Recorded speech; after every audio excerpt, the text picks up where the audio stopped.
प्राचीन काल में मगध राज्य में एक खूंखार डाकू रहा करता था। उसके इलाके से जो भी गुजरता था वह लोगों को मारकर उसकी उंगलियों की माला पहनता था। उसकी दरिंदगी इतनी ज्यादा थी कि वह लोगों को मारकर उसकी उंगलियां काट देता था, फिर उसकी माला बनाकर पहनता था। इसी वजह से उसे उंगली माल डाकू कहते थे। एक बार बुद्ध गांव में पहुंचे तो वहां के लोगों में एक अलग तरह का खौफ था।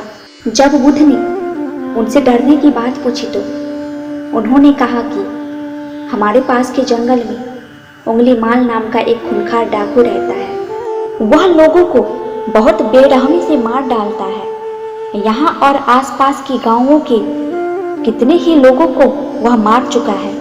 बुद्ध ने श्रावकों से कहा कि वह उस खूंखार उंगली माल डाकू से मिलना चाहते हैं। तब लोगों ने बुद्ध को उसके पास जाने से मना कर दिया। उन्होंने कहा कि उसके सामने जो भी आता है वो उसे छोड़ता नहीं है। आप क्यों अपनी जान जोखिम में डाल रहे हैं? मगर बुद्ध ने कहा कि उस डाकू से जरूर मिलेंगे। फिर बुद्ध अकेले ही जंगल की ओर निकल पड़े। उंगली माल की दूर से ही नजर उन पर पड़ गई। वह भी सोचने लगा कि इस जंगल में 50 से 100 लोग भी एक साथ आने से डरते हैं और एक सन्यासी अकेला चला आ रहा है। आखिर क्यों? उंगली माल तुरंत गौतम बुद्ध के पास तेजी से दौड़कर पहुंचने लगा। बुद्ध ने उंगली माल को देख लिया मगर कोई प्रतिक्रिया नहीं दी। वह अपने कदम बढ़ाकर चलते रहे। यह देखकर उंगली माल रुक गया। उंगली माल का चेहरा बहुत डरावना था। उसने गले में इंसानों की कटी हुई उंगलियां की माला पहनी हुई थी। उसकी आंखों में वह सिपन झलक रहा था मगर बुद्ध के चेहरे पर बिल्कुल भी डर का भाव नहीं था। उंगली माल ने बुद्ध से कहा कि हे सन्यासी, तुम्हें मुझसे डर नहीं लगता क्या? मैंने न जाने कितने ही लोगों को मौत के घाट उतारा है। मेरे गले में लटकी यह माला इस बात की गवाह है। बुद्ध ने बड़ी शालीनता से उसका उत्तर दिया। उन्होंने कहा कि तुझसे भला मैं क्यों डरूं? यह बात सुनकर उंगली माल का क्रोध और बढ़ गया। उसने कहा, मैं चाहूं तो अभी तुम्हारी सिर धड़ से अलग कर दूं। बुद्ध बोले कि मैं तुझ जैसे कायर से डरता नहीं, मैं उससे डरूंगा जो वास्तव में ताकतवर है। उंगली माल को आश्चर्य हुआ कि आखिर ये किस खेती की मिट्टी से बना है। उसने बुद्ध से कहा कि शायद तुम्हें मेरी ताकत का अंदाजा नहीं है। तभी बुद्ध बोले कि अगर तू वास्तव में ताकतवर है तो जा इस पेड़ की 10 पत्तियां तोड़ कर ला।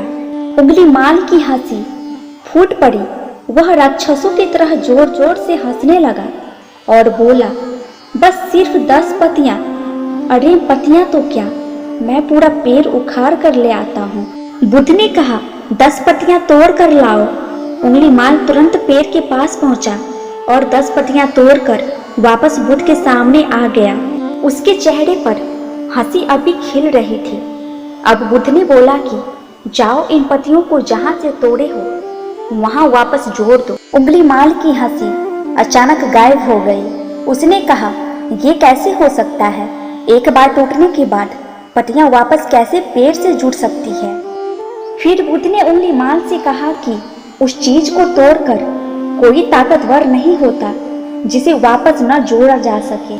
तू इंसान का सिर धड़ से अलग कर सकता है लेकिन उसे वापस नहीं जोड़ सकता।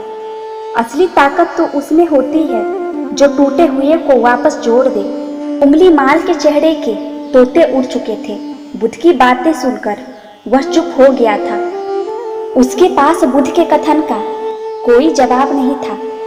उसे खुद से लगने लगा कि वह वास्तव में ताकतवर नहीं है। अगले ही पल उंगली माल गौतम बुद्ध के पैरों में गिर गया और कहने लगा कि आपने मेरी आंखें खोल दी।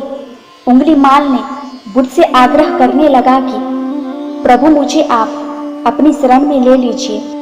बुद्ध ने उंगली माल को अपना शिष्य बना दिया और बाद में वह संत बन गया।